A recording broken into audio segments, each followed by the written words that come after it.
오늘 우리에게 주시는 하나님의 말씀은 야고보서 1장 2절에서 4절 말씀입니다. 내 형제들아, 너희가 여러 가지 시험을 당하거든 온전히 기쁘게 여기라. 이는 너희 믿음의 시련이 인내를 만들어내는 줄 너희가 알미라. 인내를 온전히 이루라. 이는 너희로 온전하고 구비하여 조금도 부족함이 없게 하려 함이라. 여러분들이 청년의 시기를 보내는 것이 저에게는 굉장히 부럽습니다. 여러분들에게는 힘들다고 느낄지 모르겠는데 여러분의 때가 얼마나 소중한지를 여러분이 잘 몰라서 그런 것입니다. 버나드 쇼가 그런 말을 했습니다. 젊음은 젊은이에게 맡기기에는 너무 아깝다. 모른다는 거죠. 자기가 얼마나 중요한 시기를 보내고 있고 또 얼마나 복된 기간을 보내고 있는지 본인이 모른다는 겁니다. 지나고 나면 압니다. 청년의 때는 그런 기간이었구나. 정말 너무 아쉽죠. 그래서 여러분들보다 먼저 청년의 시기를 보낸 사람들의 이야기를 많이 들어보시기 바랍니다. 어쩔 수 없이 여러분은 여러분 스스로는 모릅니다. 청년의 시기가 얼마나 중요한 때인지를. 오늘 저는 여러분들에게 청년의 시기에 반드시 여러분이 갖추어야 할 것, 또 그 청년의 시기에 하나님이 계획하신 것 한 가지를 여러분과 나누려고 하는데 그것이 바로 인내입니다. 기다림입니다. 여러분은 다 기다리는 사람입니다. 지금은 여러분이 무언가를 의미 있게 활동할 또 열매를 거둘 때가 아니고 준비하는 기간이라는 뜻이기도 합니다. 이 기다림이 여러분들을 굉장히 힘들게 만듭니다. 왜 하나님은 나에게 이렇게 빨리 무언가를 이루어주지 않으시는 건가? 그게 지금 여러분에게는 굉장히 힘든데 그게 바로 지금 하나님이 여러분을 다루시는 일입니다. 어느 목사님이, 후배 목사님이 저에게 전화를 해 오셨어요. 그러시면서 이제 어느 교회에 이제 부임하는 문제가 이렇게 걸려 있는데 저보고 좀 힘을 써달라는 겁니다. 당신을 소개도 해주고 그 교회에 갈 수 있게끔 힘을 써달라고 하는 부탁의 전화가 왔어요. 자, 여러분, 그 목사님에게 무슨 문제가 있을까요? 그분이 주의 종인 목사님이라면 이런 상황이 왔을 때 어떻게 하는 게 여러분은 좋아 보입니까? 하나님이 역사하시기를 기다리는 거죠. 그렇죠? 내가 어느 교회를 가고 안 가고가 아니고 하나님이 나를 어디로 보내고 안 보내고여야죠. 그게 종이죠. 종은 시키는 것을 하는 거잖아요. 근데 내가 가고 싶은 곳에 가고 싶어서 이 사람 저 사람에게 나를 도와달라고 하는 것은 뭐가 문제가 있는 거죠? 기다리는 훈련이 안 돼 있는 겁니다. 저는 저 자신이 굉장히 성격이 조급해서 무언가 빨리 어떤 일을 보기를, 결과를 보기를 원하는 그런 문제를 가지고 있었습니다. 저 자신이 몰랐어요. 항상 모든 게 다 빨리 이루어졌으면 좋겠어요. 그런데 항상 늦어요. 답답해요. 왜 하나님이 역사를 안 해주시는가? 그런 생각이 제 속에 가득했어요. 근데 그것이 바로 하나님이 저를 다루시는 문제인 건 몰랐어요. 기다리는 법을 훈련시키시는 과정인 것. 제가 목회하면서 교인들을 보면서 알았어요. 교인들이 이제 어떤 문제를 가지고 힘들어할 때 항상 제가 보기에는 너무 조급해요. 기도를 시작한 지 한 달쯤 지났는데 하나님은 너무 답답하대요. 하나님은 지금 수천 년을 지나오고 계신데 한 달 자기 문제가 해결이 안 됐다고 하나님이 너무 답답하다는 걸 보면서 야, 그렇구나. 우리가 정말 기다리는 것에 대한 준비가 안 돼 있구나 하는 것을 깨달았어요.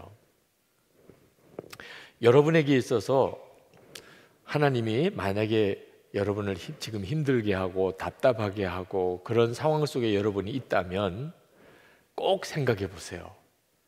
이 상황을 견뎌내는 것에 대한 훈련을 주시는 건 아닌가. 내게 꼭 이렇게 하실 필요는 없을 것 같아요. 근데 내가 기다리는 훈련은 제대로 돼 있나? 하나님 언제까지예요? 이런 생각이 자꾸 여러분 속에 떠오른다면 여러분은 인내의 훈련을 받아야 될 그 사람입니다. 네. 언제까지예요? 이런 생각 자체가 내가 기다리는 훈련이 안 돼 있구나 하는 것을 알 필요가 있어요. 엄마가 아이를 임신하고 그리고 10개월, 10개월이 지나고 그리고 출산을 합니다. 그죠? 어떤 때는 굉장히 지루한 기간이에요. 그런데 어떤 분이 그런 표현을 썼습니다. 사랑과 희망으로 10달을 기다려서 만나는 하나의 생명. 사랑과 희망으로 10달을 기다려서 만나는 하나의 생명. 그게 아기예요. 사실 오늘 아기 좀 가졌으면 좋겠다. 그렇게 남편과 아내가 서로 마음이 이렇게 맞아서 내일 뚝딱 아이가 생기면 얼마나 간단해요. 그죠? 마트에 가서 뭐 하나 사오듯이 우리 아기 하나 기를까? 그래 가서 이렇게 하나 얻어가지고 올 수 있으면 얼마나 간단해요. 근데 그런 아이는 없어요. 10달 동안 사랑과 희망을 가지고 그렇게 기다리다가 그 생명을 만나야 합니다. 여러분이 바로 그 장본인들이었어요. 그렇게 인내하고 기다려서 여러분이 태어난 거예요. 젖을 먹고 우유를 먹고 그 다음 이유식을 하고 그리고 기저귀를 차고 살다가 그러다가 이제 겨우 똥오줌 가리다 싶은데 밤마다 또 이불을 적시고 이러면서 우리들이 다 자랐다고요. 그게 사람이에요. 인생이에요. 최인호 씨, 작가 최인호 씨가 그런 말을 했습니다. 그냥 아이가 태어나서 하룻밤 자고 나면 아빠 돈 좀 줘. 이렇게 자라면 얼마나 좋을까. 그런 식의 표현을 쓴 적이 있는데 정말 그렇게 훌딱훌딱 자라면 얼마나 좋겠어요. 그게 어떤 때는 정말 우리 속에 솔직한 생각일 때가 있는데 인생은 정말 지루할 만큼 기다려서 인생이 구성이 되는 거예요. 여러분이 지금까지 그렇게 살아온 겁니다. 그러니까 우리에게 있어서 기다림이라는 것은 굉장한 능력이에요. 여러분이 살아가는 동안 지적인 능력도 있어야 되고, 그죠? 공부도 잘해야죠. 또 육신의 체력도 필요하고 여러 가지 실력이 있지만 하나님이 우리를 이렇게 다루실 때 가장 중요하게 보는 실력이 바로 인내의 능력입니다. 얼만큼 기다릴 줄 아는가 하는 거예요. 여러분 때는 사랑에 대한 환상이 있을 텐데요. 사랑하는 사람을 만나서 정말 꿈과 같은 행복한 가정을 이루어 살겠다. 근데 여러분 사랑의 본질이 뭔지 아십니까? 성경이 가르치기를 사랑을 하나하나 따로 구분해서 이렇게 설명을 하자면 제일 먼저가 사랑은 오래 참고부터 시작합니다. 여러분이 사랑하는 사람을 만나서 행복한 가정을 이루고 살고 싶다면 여러분의 사랑을 점검해야 되는데 도대체 사랑이라는 게 뭐죠? 가장 첫 번째는 오래 참는. 만약에 여러분이 이 인내하는 능력이 갖추어지지 않으면 아무리 좋은 사람 만나도 불행하게 삽니다. 인내하는 능력이 없어서 그런 거예요. 여러분 때는 아마 상상하기가 어려울 겁니다. 결혼해서 아이를 낳았어요. 그 무슨 능력이 제일 필요할까요? 인내하는 능력입니다. 결국 그게 없어서 다 깨지는 거예요.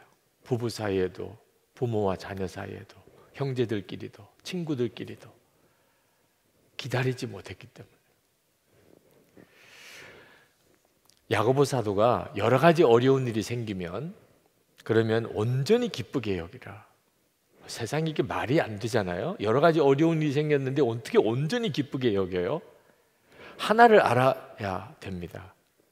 인내의 능력이 내 인생에 가장 중요한 것이다.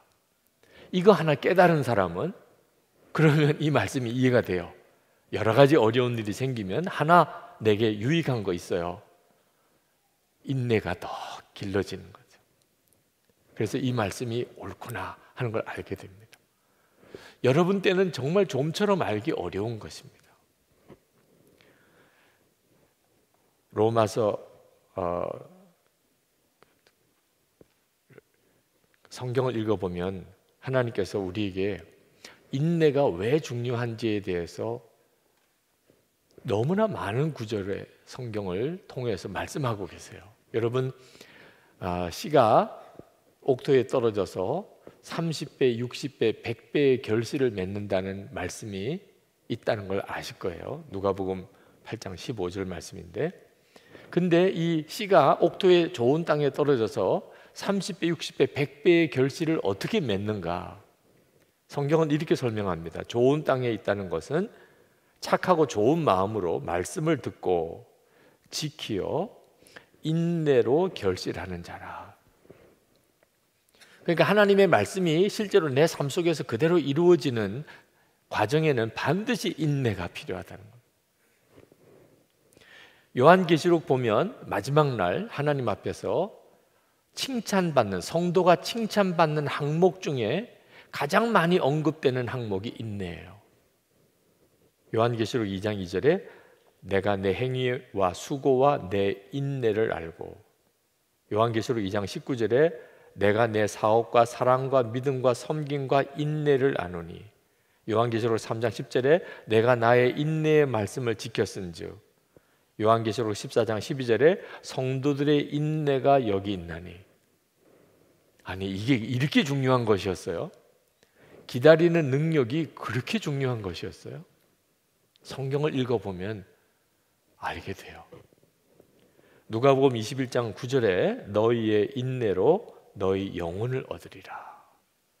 영혼의 구원도 인내가 없이는 얻지 못합니다. 그래서 야고보 사도가 말한 거예요. 야고보서 1장 4절에 인내를 온전히 이루라. 이는 너희로 온전하고 구비하여 조금도 부족함이 없게 하려 함이라.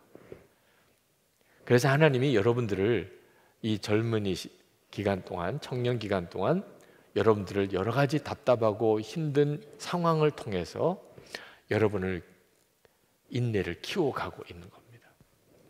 성경에 그 예는 수도 없이 많아요. 예수님이 부활승천하시고 난 다음에, 그리고 마가의 다락방에 모인 성도들이 열흘 동안 기도하고 성령을 받습니다. 자, 여러분 한번 생각해 보세요. 열흘 동안 계속 모여서 함께 기도하는, 며칠을 기도해야 될지도, 처음부터 열흘을 작정했으면 차라리 쉬울 수도 있어요. 근데 얼마를 더 기다려야 될지도 몰라요. 여러분, 한 열흘 동안 계속 하나님이 약속하신 성령을 주시기를 모여서 계속 기다리다가 열흘째 성령을 받았다는 거예요. 그러니까 하나님이 그냥 성령을 주시면 얼마나 좋아요. 정말 주시고 싶어 하시는 거고, 모든 이들에게 성령이 필요해요. 그런데 왜 이렇게 하셨을까? 열흘을 기도하고 기다린 후에 왜 성령을 주셨을까? 아브라함이 75세에 그가 큰 민족을 이루겠다는 약속을 받고 25년을 기다려서 100세에 한 아들을 얻었습니다. 요셉이 소년 시절에 그가 꿈을 꿨는데, 그가 참 놀라운 지체가 되는 그런 꿈을 꿨는데 30세가 될 때까지 그 꿈이 이루어지지 않았어요. 어려움은 말할 수 없는 어려움을 겪었습니다. 완전히 정반대로 가는 것 같았어요. 다윗이 이스라엘 왕으로 기름 부음 받은 후에 그는 완전히 광야로 내몰려서 짐승처럼 살아야 됐습니다. 그렇게 살기를 8년여, 그리고 조그만 남유다의 왕이 됩니다. 그리고 다시 7년 반, 그 뒤에서야 온 이스라엘의 왕이 됩니다. 그냥 된 게 아닙니다. 성경의 인물뿐만 아니고 선교사님들의 보고를 들어보면 대부분 어디 가서 복음을 전하다가 첫 신자를 얻게 되는 때가 7년 정도 걸린다고 그래요. 윌리엄 캐리가 인도에서 첫 회심자에게 세례를 베푼 게 7년 만에 됐고, 아도니람 저드슨이 버마에서 첫 제자를 얻기까지 7년이 걸렸고, 모리슨이 그가 땀 흘려 일한 결과 첫 중국인 회심자가 나온 게 7년이 걸렸습니다. 그러니까 조급한 사람은 선교 열매 못 얻습니다. 기다림의 훈련이 안 된 사람은 아무리 선교사로 많은 나라를 가도 아무런 열매를 못 얻는다는 거죠. 자, 이제 여러분의 인내의 한계를 한번 여러분 스스로 한번 점검해 보십시오. 하나님, 저는 충분히 준비됐습니다. 저는 오히려 주변 사람들이 곰이라고 말합니다. 주님, 저는 완벽합니다. 인내에 있어서만큼은. 여러분이 그렇게 준비되어지시기를 축복합니다. 네. 그건 대단한 실력이에요. 그러니까 여러분의 가정생활, 여러분의 직장생활 또는 여러분의 학교생활, 지금 현재 그냥 무작정 기다리고만 있는 것 같은 때 도대체 나는 얼마 동안을 기다리고 있는지를 한번 보세요. 나는 도대체 얼마를 기다리고 있는 거지? 몇 개월입니까? 또는 몇 년입니까? 성경을 읽어보고 그동안 하나님이 쓰던 사람들을 가만히 훑어보면 여러분 중에 나는 너무 지나치게 오래 기다리고 있어요, 이런 사람은 거의 없습니다. 여러분 스스로의 마음이 계속 조급할 뿐인 거죠. 인내라는 것은 그냥 가만히 기다리고 있는 건 아닙니다. 하나님 해보세요. 그래요, 기다리려니까 기다리죠. 이건 인내가 아니에요. 인내는 뭐냐면 상황이 너무너무 힘들고 어려워도 끝까지 하나님의 말씀대로 살아가는 겁니다. 인내가 안 된 사람은 포기하는 거예요. 하나님 말씀대로 나 못 살아. 나 더 이상 하나님 믿을 수가 없어. 나 더 이상 기도도 안 해. 나 이제 큐티 안 할 거야. 영성일기 그건 벌써 안 했고. 이러면 안 되는 거예요. 네. 그건 기다리는 게 아닙니다. 기다리는 것은 하나님이 하라고 하신 것을 꾸준히 살아가는 거예요. 아브라함이 15년 동안 기다렸다가 결국은 이스마엘을 낳습니다. 90세에. 충분히 인간적으로 이해할 만해요. 그런데 그것 때문에 얼마나 비참한 대가를 지불하고 고통을 겪었는지. 사무엘상 13장에 보면 사울 왕이 블레셋과 싸우기 전에 얼마나 마음이 두려운지, 하나님께 제사는 드려야 되겠는데 사무엘 선지자가 안 오는 겁니다.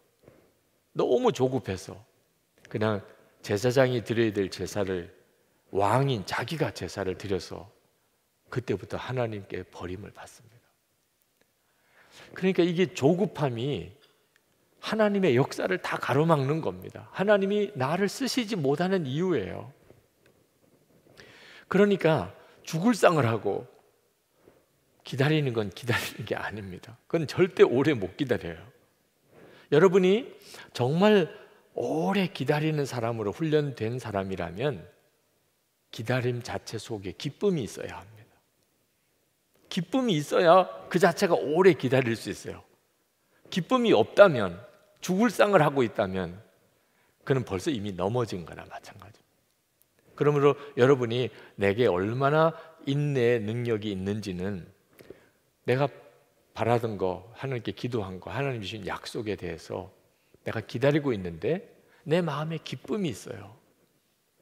그러면 얼마든지 기다리죠. 이런 기쁨이 있으려면 어떻게 해야죠? 하나님의 약속에 대한 확신이 있어야 합니다. 꿈이 있고 확신이 있으면 그러면 기다리는 것을 얼마든지 해낼 수가 있어요. 꿈이 없는데, 확신도 없는데 뭘 기쁨으로 기다려요? 일제시대 때, 일제시대 말에 올수록 우리 민족의 지도급에 있었던 인사들이 대부분 친일로 바뀝니다. 그리고 전국을 돌아다니면서 학도병으로 지원하라, 징용으로 지원하라, 그러고 다녔어요. 우리 민족의 지도자들. 종교적인 지도자, 문인들, 또 뭐 하여튼 우리 민족 중에 뛰어나게 공부 잘하고 그런 지도급에 있었던 사람들이 대부분 친일파가 됐습니다. 그 후유증을 지금까지도 앓고 있는 거예요. 그런데 왜 그들이 친일파가 됐을까요? 우리나라가 그렇게 속히 독립이 될 거라고는 도무지 믿지 못했기 때문에. 우리는 일본에 못 벗어날 거야. 일본하고 우리나라하고는 실력의 차이가 엄청나. 지식인일수록 그 실상을 정확히 보지요. 이건 감당이 안 돼. 군사력도 경제력도 학문적인 능력도 우리는 어쩔 수 없이 그냥 일본의 속국으로 살 수밖에 없어. 그러니까 이제부터는 어떻게 해야지? 일본에 협력하는 수밖에 없지. 그런데 갑자기 독립이 된 겁니다. 믿음이 없으면 인내 못해요. 고난의 길, 힘든 길, 이렇게 빨리 독립되는 줄 알았다면 친일파라는 이런 정말 오점을 남길 일을 누가 하겠어요? 여러분, 어떤 사람과 교제하다가 이제 결혼을 약속하려고 이제 서로의 집안을 좀 알아봤는데 그 집안이 이완용의 집안이래. 그러면 여러분 가슴이 덜컥하잖아요. 이 사람하고 진짜 결혼해야 되나? 아니 도대체 이게 주변 사람들에게 뭐라고 이야기해야지? 이런 고민이 생기잖아요. 이완용의 후손들에 대해서 제가 무슨 폄하하려고 하는 게 아닙니다. 그 조상 때문에 낙인이 찍혀버리잖아요. 쉬쉬하잖아요. 이게 얼마나 끔찍한 일인가. 믿음이 없으면, 확신이 없으면 고난의 길 다 피해가다가 나중에 가서 말할 수 없는 부끄러움에 빠지게 됩니다. 그러니까 여러분이 끝까지 믿음으로 살아갈 수, 인내할 수 있으려면 하나님의 약속에 대한 확신이 있어야 돼요. 미국의 삼림 왕으로 꼽히는 김슨이라고 하는 분이 계신데 이분이 고아원 출신입니다. 그런데 굉장히 성실하게 그가 삶을 살아서 나중에는 정말 살림 왕, 큰 거부가 됩니다. 근데 한 번은 고아원 친구였던 사람이 찾아왔어요. 완전히 실패자가 됐습니다. 그 친구가 성공하니까 자기를 좀 도와달라고 찾아왔어요. 그 친구를 만나서 반갑게 만나고 형편이 어려운 것을 듣고 그리고는 이렇게 제안을 합니다. 내가 너를 도와줄게. 걱정하지 마. 그 대신에 꼭 약속을 하나 지켜줘. 3가지만 꼭 지켜줘. 너 이제 앞으로 철저하게 주의를 지키고 11조 생활하고 하나님 앞에 신앙생활 온전히 바로 했으면 좋겠고, 2번째는 어떤 직장에 들어가든지 거기서 최선을 다해서 열심히 그 일을 할 것. 3번째는 누구를 만나든지 항상 웃는 얼굴로 친절하게 대해줄 것. 이 3가지만 너 꼭 지키고, 그리고 너가 몇 년 동안 일을 해보고 너 부자 안 되면 내가 내 재산 반이라도 너한테 떼줄게. 그러니 걱정하지 마. 너 반드시 성공하게 돼 있다. 3가지는 반드시 지켜야 돼. 그 친구가 얼마나 든든해요. 이 3가지만 하면은 자기를 부자로 만들어 준대요. 하나님 잘 믿고 무슨 일이든 열심히 하고 모든 사람에게 웃는 얼굴로 친절하게 하면. 그 약속을 듣고 이렇게 나오는데 어디서 공장에서 직원을 모집하는 이런 벽보를 봅니다. 그리고 거기에 이제 취업 신청을 합니다. 그래서 취업을 하게 됐어요. 그리고 그 직장에 가서 약속을 한 게 있으니까 친구 김승과 약속을 했으니까 주의를 철저히 지키고 그리고 11조의 생활을 꼴박하고 월급 얼마 주는지 그건 상관 안 해요. 이미 자기는 부자가 약속 받았어요. 자기에게 무슨 직책을 주는지도 상관 안 해요. 자기에게 주어진 일을 열심히 최선을 다했어요. 그리고 모든 사람에게 웃는 얼굴로 정말 친절하게 대해줬어요. 자기는 이미 부자가 돼 있는 사람, 이것만 잘 지키면 부자예요. 1년 뒤에 그 공장에서 지점을 하나 다른 도시에 내게 됐는데 사장이 부르더래요. 자기가 1년 동안 지켜봤는데 당신이 해줘야 되겠다. 당신이 이 지점을 하나 맡으라. 우리 공장에 온 지는 얼마 안 됐지만 당신은 정말 탁월한 사람. 그래서 그가 그 지점의 사장을 맡았습니다. 도대체 이런 일이 어떻게 가능하지요? 믿음이 얼마나 놀라운 힘이 있는가를 보여주는 거예요. 1년 동안의 공장 생활하는 게 꼭 좋기만 했겠습니까? 그런데도 그 가운데서 신앙생활 정말 열심히 하고, 그러니 모든 사람들이 저 사람은 참 믿음이 좋은 사람이구나. 무슨 일이든지 불평 없이 최선을 다해요. 이런 사람 찾아보기 쉽지 않잖아요. 무엇보다도 얼마나 밝고 긍정적이고 친절한지. 결국은 인간관계가 다 해결해 주는 거거든요. 근데 이것이 친구 김슨이 약속해 준 것에 대한 믿음 때문에, 우리는 온 천지를 지으신 하나님의 약속을 받고 있는 사람입니다. 여러분 중에 예외가 한 사람도 없어요. 문제는 그것을 진짜 확신하느냐, 여기에 달려 있는 겁니다. 하나님은 나를 향한 정말 말할 수 없이 놀라운 계획을 가지고 계시다. 이게 믿어지면 지금 내 형편과 처지가 어려운 게 무슨 문제예요? 하나님이 하라는 대로만 하는 거죠. 여러분 주변의 사람들을 한번 쭉 둘러보세요. 진짜 믿음이 있고 믿을 만하고 정말 소망이 있고 정말 사랑의 사람, 얼마나 찾아보기 어렵습니까? 조급한 사람만 있어요. 조급한 사람. 여러분, 가장 힘든 것은 대체 얼마나 더 기다려야 되는 거예요? 이런 생각입니다. 도대체 나 얼마나 더 기다려야 되는 거지? 지금도 이 설교를 들으면서도 아마 소리치고 싶은 사람이 있을 거예요. 설교는 항상 좀 일방적이에요. 여러분이 발언할 기회가 도무지 없어요.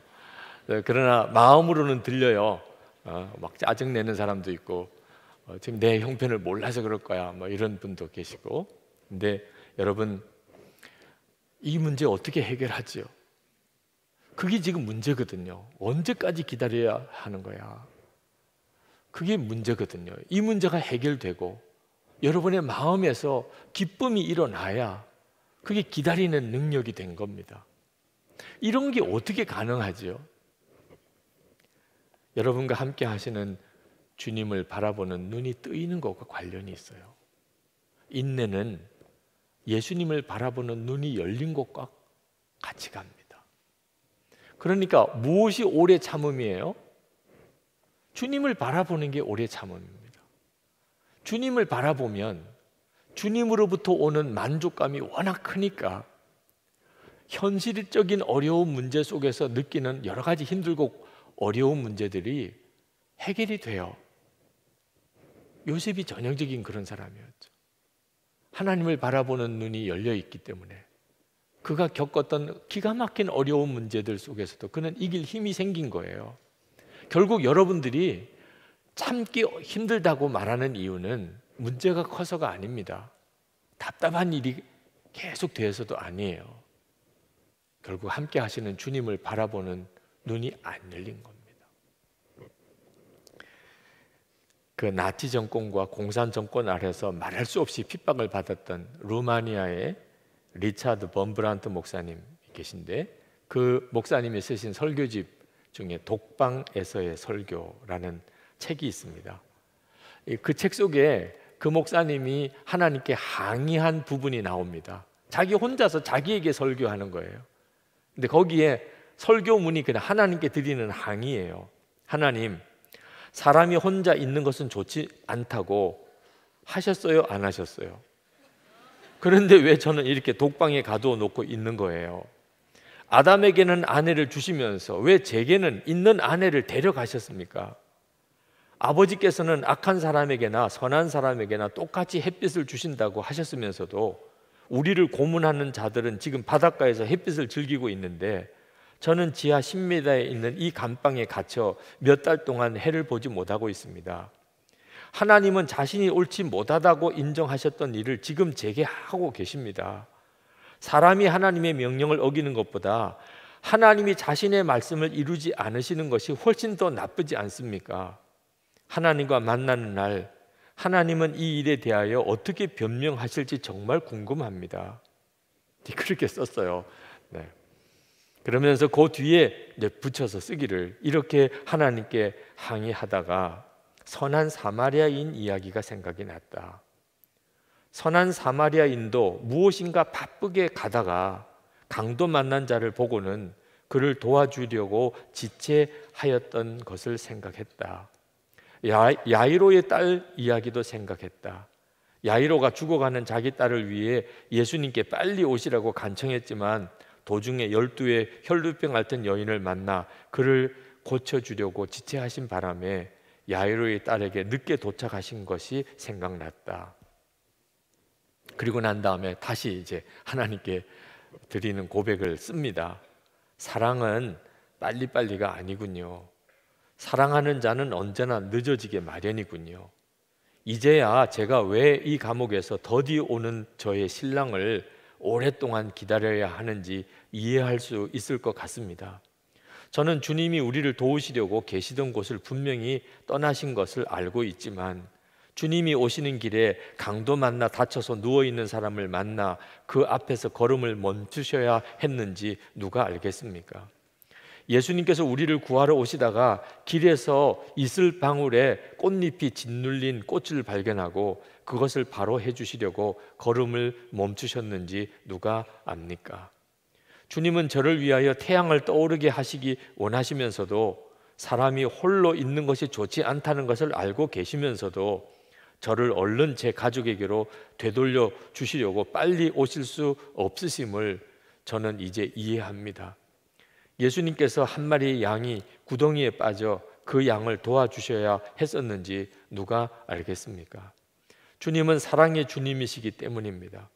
주님이 저를 하나님의 온갖 율법에서 해방시켜 주시듯이 저도 주님이 저에게 약속하셨던 모든 임무에서 주님을 해방시켜 드립니다. 저는 이제야 주님이 저를 혼자 내버려 두셨던 것이 아님을 깨닫게 되는군요. 저는 주님과 같이 있습니다. 주님은 태양도 없이 저를 버려 두셨던 것도 아닙니다. 저는 의의 태양이 저의 어두운 감방에 떠오름을 봅니다. 감사와 찬송을 주님께 드립니다. 아멘. 참 깊은 감동을 받았어요. 진짜 깨끗한 영혼으로 주님을 묵상하는 자는 주님으로부터 듣는다는 것을 알았어요. 여러분, 여러분에게 예수님과 동행 운동을 권해드리는 이유예요. 여러분 때에 정말 필요한 것입니다. 예수님과 동행하는 훈련, 주님과 친밀히 동행하는 삶을 살아내는 매일매일 그것을 기록하고 체크하고 그리고 예수님과 동행하는 그런 친구들과 같이 연합하고 우리의 삶은 예수님과 동행이라고 분명히 선언하고 그렇게 나가는 것이 왜 그렇게 중요한 건지. 예수님 그분이 오래 참음이세요. 내가 주님을 바라보는 것이 인내예요. 얼마든지 기다릴 수 있어요. 주님으로부터 오는 기쁨이 있으면 얼마든지 기다릴 수 있다고. 직장 문제, 배우자 문제, 건강 문제, 가정 문제, 진로 문제 얼마든지 기다릴 수 있어요. 주님이 나와 함께 계시는 게 안 믿어지니까 그냥 꼬꾸라진 거예요. 20세기 초에 노르웨이 출신인 아문젠과 그리고 영국 출신의 스콧이 남극점 정복을 놓고 경쟁을 했습니다. 결과는 잘 아시죠? 아문젠이 이겼습니다. 스콧은 그 경쟁에서 지고 그리고 본국으로 돌아오는 길에 목숨까지 잃었습니다. 그리고 그 스콧의 부하였던 어니스트 세클턴이 영국의 명예를 걸고 다시 한번 남극에 도전합니다. 남극점은 이미 아문센이 정복을 했으니 세클턴은 남극 횡단을 목표로 갑니다.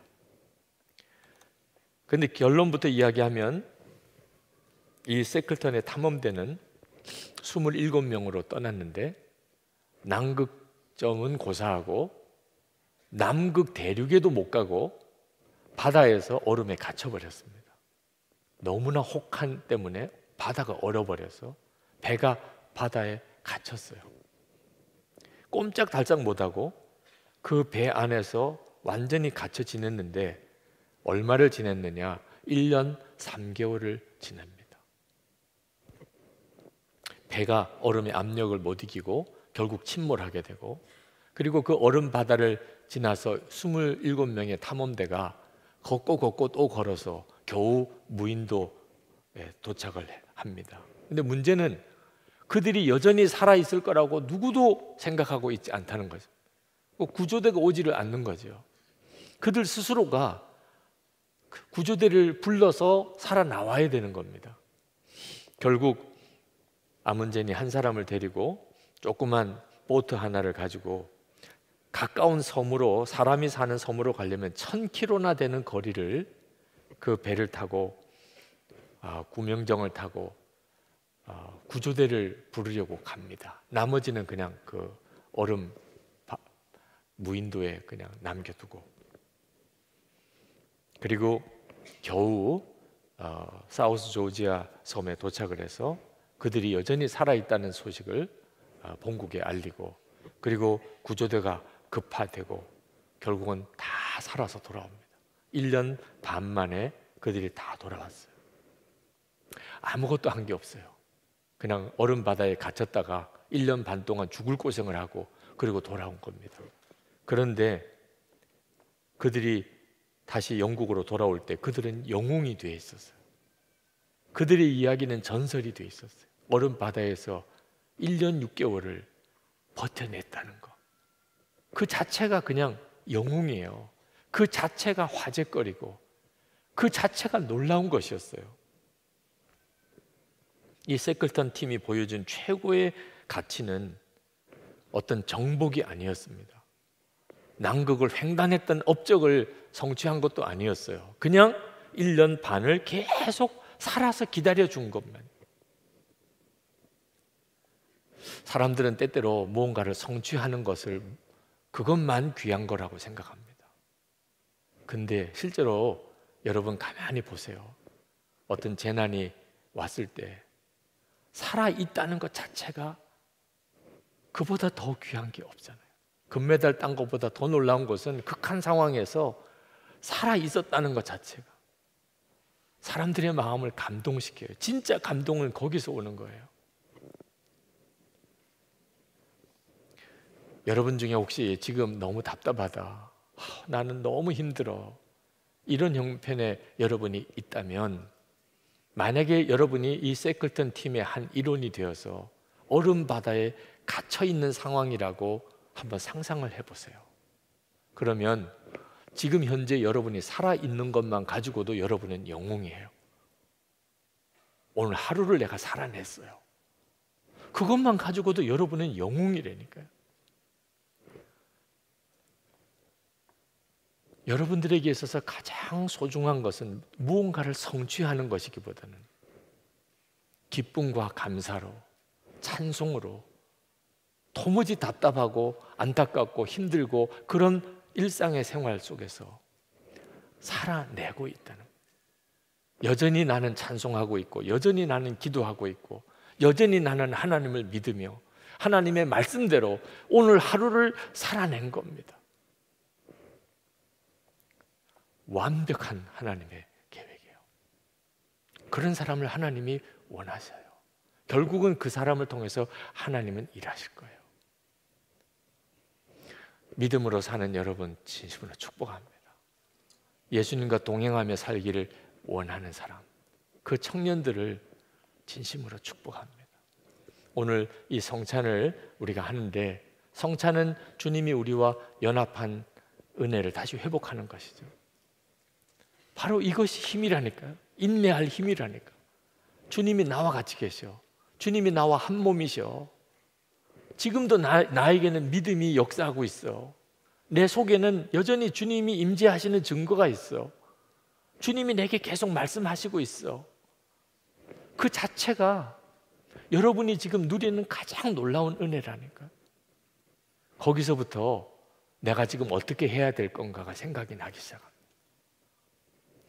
하나님이 나에게 도대체 무슨 은혜를 주셨는지 보이기 시작합니다. 그래서 하나님이 나를 받고 가시기 시작하는 거예요. 오늘 이 성찬을 통해서 여러분이 그 은혜를 누리게 되기를 축복합니다. 이제 기도하실 때 여러분, 주님, 제 눈을 열어주세요. 하나님의 약속이 분명히 나에게 확신이 되게 하시고, 그리고 함께 계시는 주를 바라보는 눈이 뜨이게 하셔서 예수님과 동행하는 삶을 살면서 내게 주어진 어떤 형편과 처지에서도 감사하고 찬송하고 기도하고 믿음으로 순종하여 나가게 해 주옵소서. 오늘 하루 살아낸 것 자체가 하나님의 역사임을 분명히 알게 해 주옵소서. 우리 다 같이 통성으로 기도합시다.